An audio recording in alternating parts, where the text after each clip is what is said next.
السلام علیکم، بول نیوز کے ساتھ میں ہوں انوشا سلیم اور میں ہوں آپ کے ساتھ پلوش شاہ محمود۔ بلیٹن کے آغاز میں سب سے پہلے خبر دیں گے۔ امریکی صدر ڈونلڈ ٹرمپ کے سخت احکامات۔ اپنا ہرمز میں بارودی سرنگیں بچھانے والی کشتیوں کو فوری نشانہ بنانے کی ہدایت کر دی۔ اپنا ہرمز میں مائن سویپنگ آپریشن تیز کرنے کا اعلان بھی کیا گیا ہے۔ انہوں نے کہا کہ کارروائی کو 3 گنا مزید بڑھا دیا جائے۔ امریکی بحریہ کو بغیر ہچکچاہٹ کارروائی کی اجازت دے دی۔ دشمن کے 159 بحری جہاز تباہ، جبکہ سمندر کی تہہ میں جا چکے، یہ بھی کہہ دیا۔ ناظرین کو آگاہ کر رہے ہیں امریکی صدر ڈونلڈ ٹرمپ کے سخت احکامات کے حوالے سے۔ آبۂ ہرمز میں بارودی سرنگیں بچھانے والی کشتیوں کو فوری طور پر نشانہ بنانے کی ہدایت کر دی۔ ساتھ ہی ساتھ اعلان بھی کیا کہ آبۂ ہرمز میں مائن سویپنگ آپریشن تیز کر دیا جائے۔ کارروائی 3 گنا مزید بڑھانے کا حکم دیا۔ امریکی بحریہ کو بغیر ہچکچاہٹ کارروائی کی اجازت دی گئی۔ دشمن کے 159 بحری جہاز تباہ کر دیے گئے، جو کہ سمندر کی تہہ میں جا چکے ہیں، یہ کہنا ہے امریکی صدر ڈونلڈ ٹرمپ کا۔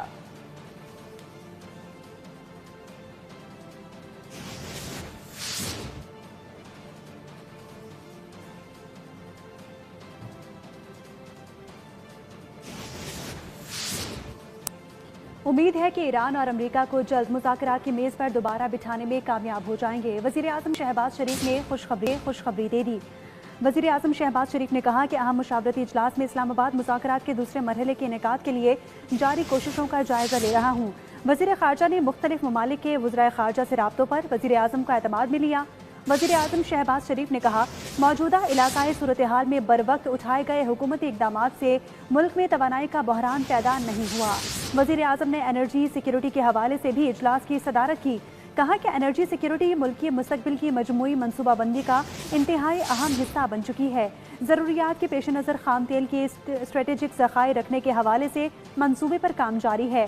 توانائی کی بچت اور پائیدار ترقی کے لیے ذرائع آمد و رفت کو ماحول دوست برقی ذرائع پر منتقل کیا جائے۔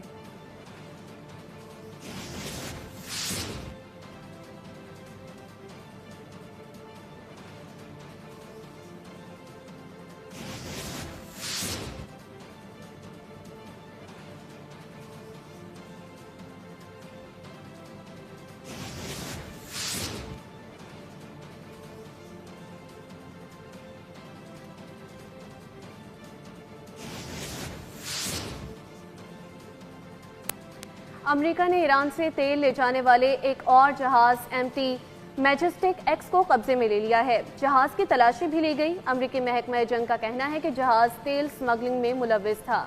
بین الاقوامی پالیسیوں کو پابندیوں کی خلاف ورزی کے لیے ڈھال کے طور پر استعمال نہیں کیا جا سکتا۔ کارروائیاں جاری رہیں گی۔ ادھر ایران نے آبۂ ہرمز میں تجارتی جہاز پر قبضے کی ویڈیو بھی جاری کر دی۔ ویڈیو میں مسلح ایرانی اہلکاروں کو کارگو شپ پر چڑھتے ہوئے دیکھا جا سکتا ہے۔ رپورٹ کے مطابق یہ کارروائی اسلامی انقلابی گارڈ کور کی جانب سے کی گئی ہے۔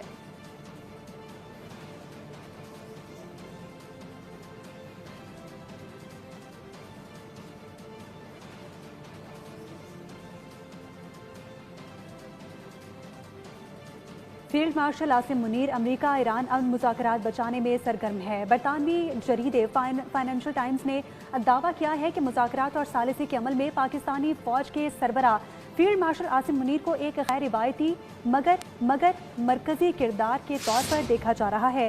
فیلڈ مارشل عاصم منیر امریکہ ایران امن مذاکرات بچانے میں سرگرم نظر آ رہے ہیں۔ برطانوی جریدے فائنینشل ٹائمز نے دعویٰ کیا کہ مذاکرات اور ثالثی کے عمل میں پاکستانی فوج کے سربراہ فیلڈ مارشل عاصم منیر کو ایک غیر روایتی مگر مرکزی کردار کے طور پر دیکھا جا رہا ہے۔ عالمی تنازع کے حل کے لیے عاصم منیر سرگرم۔ برطانوی جریدے فائنینشل ٹائمز نے تصدیق کی ہے کہ chief of defence forces field marshal Asim Munir امریکہ ایران مذاکرات کو مکمل طور پر ختم ہونے سے بچانے کی کوشش میں مصروف ہیں۔ فیلڈ مارشل دونوں ممالک کے درمیان رابطہ کاری کی کوششیں کر رہے ہیں۔ برطانوی جریدے فائنینشل ٹائمز کی رپورٹ کے مطابق پاکستان ایران اور امریکہ کے درمیان جاری کشیدگی میں سفارتی ثالثی کی کوششوں میں اہم کردار ادا کر رہا ہے۔ اس عمل میں پاکستانی فوج کے سربراہ فیلڈ مارشل عاصم منیر کو ایک غیر روایتی مگر مرکزی کردار کے طور پر دیکھا جا رہا ہے۔ رپورٹ میں بتایا گیا ہے کہ دونوں ممالک کے درمیان اعتماد کی کمی، پابندیوں اور فوجی کشیدگی کے باعث امن مذاکرات مشکل صورتحال کا شکار ہیں، تاہم پاکستان خطے میں رابطہ کاری اور مذاکرات کی راہ ہموار کرنے کی کوششیں کر رہا ہے۔ اسلام آباد مذاکرات کے دوسرے دور کے لیے ایران نے ابھی تک کوئی واضح طور پر جواب نہیں دیا تاہم ایک اور بیان میں ایران نے مذاکرات کے لیے انصاف، وقار اور دانش مندی کو بنیاد قرار دیا۔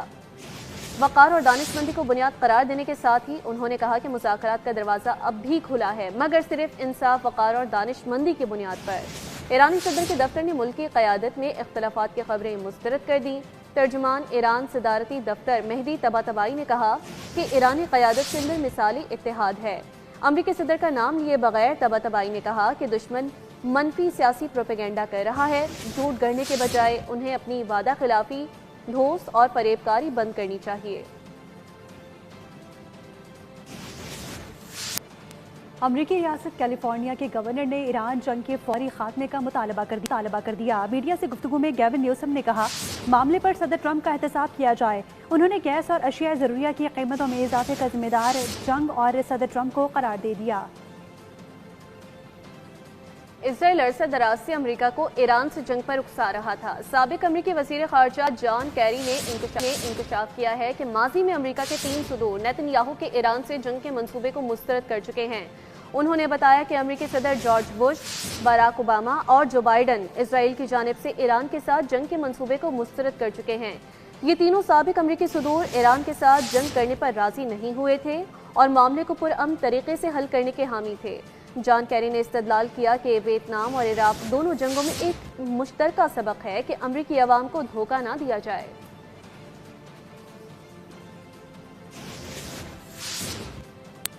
ایران امریکہ کشیدگی ختم کرانے کے لیے چین بھی متحرک ہو گیا۔ عالمی میڈیا کے مطابق چین ایران جنگ میں عالمی طاقت کے طور پر اپنا کردار ادا کر رہا ہے، کیونکہ امریکہ کی پالیسیوں کی وجہ سے اس کے پرانے اتحادیوں کے ساتھ تعلقات میں کشیدگی پیدا ہو رہی ہے۔ مشرق وسطیٰ میں مستقل امن کے لیے پاکستانی سفارتی محاذ پر بدستور متحرک ہے۔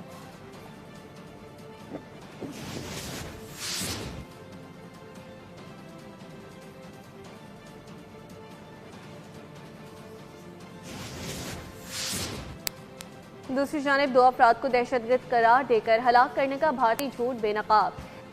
23 اپریل کو 2 مبینہ دہشت گردوں کو ہلاک کرنے کا دعویٰ جھوٹ نکلا۔ LOC کے علاقے سرجیور کے رہائشی نے سچ سے پردہ اٹھا دیا۔ برسوں سے علاقے کے رہائشی ہیں، مال مویشی چرانا آبائی پیشہ ہے۔ دونوں بزرگوں کو بھارتی فوج نے شہید کیا۔ بے قصور اور نہتے افراد کو دہشت گرد قرار دے کر ہلاک کرنا شرمناک عمل ہے۔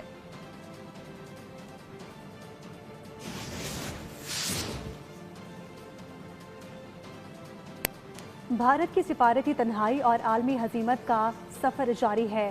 آپ کو بتاتے چلے مودی کی انتہا پسندانہ پالیسیوں سے بھارت کا عالمی تشخص مجروح ہو چکا ہے۔ ڈونلڈ ٹرمپ نے سوشل میڈیا پوسٹ میں بھارت کو جہنم کا گڑھا قرار دے دیا۔ بھارتی اپوزیشن نے ٹرمپ کے بیان کو انتہائی توہین آمیز قرار دیا۔ کانگریس کے رہنما کے مطابق مودی سے توقع نہیں کہ وہ جواب دینے کی جرت کریں گے۔ نریندر مودی ایک کمزور وزیر اعظم ثابت ہوئے، خمیازہ پورے بھارت کو بھگتنا پڑ رہا ہے۔